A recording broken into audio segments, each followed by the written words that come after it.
I guess I've just never understood it. I've never fully gotten it. I just maybe can't comprehend the reasoning for it. But there's no doubt that Vince McMahon has a huge man crush on John Cena. And in my opinion, has this foolish belief that John Cena is best for business, that Cena is the franchise piece, and that as long as he's around, he needs to continue to be the franchise piece because that's best for all parties involved. I've never gotten it, and I've never understood it.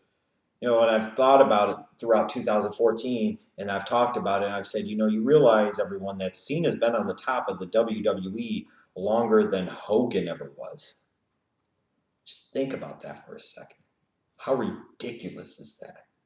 Without nearly the box office appeal, without nearly the money drawing ability of a Hulk Hogan, John Cena has now been at the top of the WWE longer than Hulk Hogan ever was.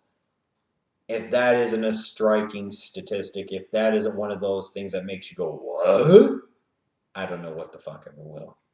And with all the different, dumb, ridiculous, out of touch, senile sounding, stupid crap I heard come out of Vince McMahon's mouth on that appearance on the Austin podcast on the WWE Network after Raw Monday night, one of those biggest things that really stood out to me was that little short clip there was when Vince McMahon talked about the lack of ambition of the younger talents and their fear of failure, them being afraid to take risks, and he basically flat out referenced that the last guy to really want to jump up and grab the brass ring was John Cena. And I'm sitting there and he's saying this, and I'm really wondering to myself, is this just corporate spin? Or this senile old coot actually believe this shit that is spewing out of his diarrhea hole? He actually truly believes that John Cena is the only guy that wants to be the top dog. He really believes that the last guy that has made an attempt to grab the brass ring is John Cena. I don't even know where to begin with just how ridiculous of an assertion that is. Because first off, I can look back to that period of time and I could say, did not Randy Orton and Batista and Edge try to grab that brass ring and take off with it themselves as well? Seems like to me they did, but no matter what, there was always those subtle reminders. There were always those hints. There were always those things that were done, both inadvertently and purposefully, indirectly and directly, to always remind you that John Cena was the one with my precious, that brass ring.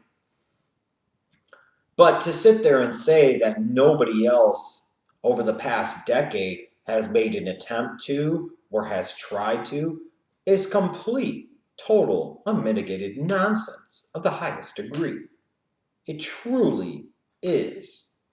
Like I said, I just named 3 other people. Are you going to tell me Randy Orton never tried to grab the brass ring? Are you going to try and tell me Edge never did? Are you going to try and tell me Batista never did? I mean, are you going to tell me that CM Punk never fucking did? Now, let's get this straight. We're going to sit there and say nobody has tried to grab the brass ring or nobody has grabbed the brass ring since John Cena. And we're going to blame it on lack of ambition, fear of failure, being afraid to take risks. But there's a CM Punk in 2011 who's hotter than anybody in the fucking company and is doing everything that he can to become the man. And you decide the best way to make sure that he is given every opportunity imaginable and possible when the opportunity in the moment has struck and it is all right and everything is lining up for it to perfectly happen. You decide the best way to ensure that he gets that fair chance to grab that brass ring is to have a 50-plus-year-old man come out of the stands at SummerSlam 2011, fucking jackknife powerbomb him, so fucking the boring as shit ADR, the Money in the Bank winner, could come down the ramp, get the title from him, then you could job out said CM Punk to fucking Triple H at Night of Champions, have him lose to fucking Awesome Truth, and do all this other dumb, ridiculous shit. Are you going to tell me CM Punk never tried to grab that brass fucking ring? How about fucking Daniel Bryan? It took fans rioting damn near. It took fans issuing fucking petitions to the White House and shit, and chanting and hijacking shows and doing all this crap before you came off of the Orton versus Batista crap at WrestleMania and decided, hey, we might need to go with Daniel Bryan. Here's Daniel Bryan, who's trying to become a top guy, who's trying to grab that brass ring. Here are all these fans that are trying to help him grab that brass ring, and you're still trying to do everything you fucking can to keep him down and make sure that John Cena still keeps said brass ring. I look at Ryback in 2012. You give him a push. It starts to take off. It starts to work. Goldberg chance not included. It was working. He was hot. He was getting over. And then you feud him with fucking CM Punk for some fucking reason. Never put him over there. Then eventually you jab him out to Mark Henry at WrestleMania. Turn him heel the night after WrestleMania. And look at where the fuck Ryback is now. Are you going to tell me he didn't try at any point in time to grab the brass ring? I'll even look at somebody, for Christ's sakes, like a Kofi Kingston. When he got his moment, he got his opportunity, he got his push. He was trying to make the most of it. There's a mix-up in communication. There's a stupid from a Randy Orton. And all these years later, it's 4 plus 5 damn years later, and it's a new day for Kofi Kingston. Look at where the fuck he is.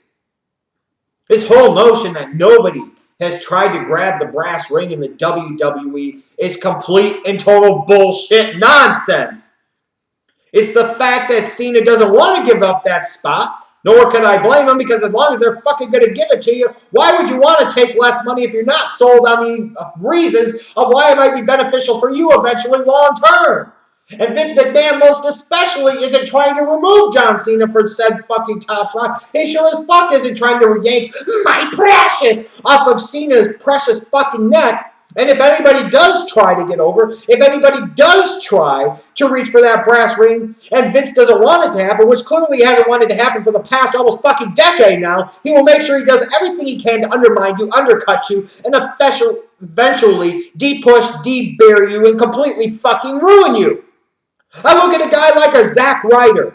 Here was a younger talent that you used as a social media guinea pig. He took chances. He took risks. He wasn't afraid to do something different. He got himself over in spite of all the stupid shit that the fucking WWE was doing with him. And how does the WWE reward him? How does the WWE show their appreciation? How does the WWE recognize somebody wanted to reach out for that brass ring? They involve him in a fucking program with John Cena, Kane, and Eve, where basically they make him look like a jackass. They push him, put him in a wheelchair, push him off the ramp, and they fucking yank him off a TV from a relevant role that he still hasn't fucking returned to. But the talents are the problems. And clearly nobody has tried to step up and reach for that spot and tried to get that brass ring. No, the fact of the matter is, Vince, is that you don't want anybody to grab that brass ring. Because if they do, and they run with it, and they're more successful than John Cena, it will make you look like the out-of-touch moron that you clearly are at this point in time, and have been for some time. I firmly believe that that's why Vince McMahon doesn't want anybody else in the top. He doesn't want anybody else to grab that brass ring because he loves John Cena so much, and he has such a belief that he firmly believes that this is the greatest superstar of all fucking time, that he doesn't want anybody else in that top spot until he absolutely has no other choice, because he's afraid if somebody else does grab that brass ring and somebody else does take the ball and run with it and do things maybe in a different way than Vince anticipates, and God forbid actually makes it work and work better than John Cena ever fucking did, that he's going to look like a jackass. Well, Vince, based off of the product in recent years and the direction of the company in so many different aspects, and your nonstop pushing and forcing and pounding and cramming of Cena down our throats and up our asses, you've already done a bang-up, fine enough job of making yourself look like a jackass. Don't believe me? Look at your current product today. Trust me, if somebody else was actually finally given that chance to get that brass ring and be able to take off and run with it, they would do better than John Cena has ever done in that spot. I assure you, and I promise you.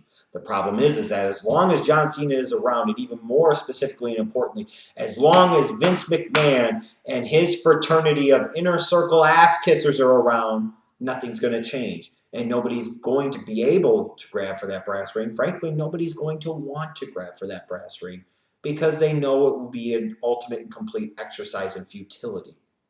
For Vince McMahon to say that John Cena was the last one to grab the brass ring and run with it or even try to, again, is foolishness of the highest order.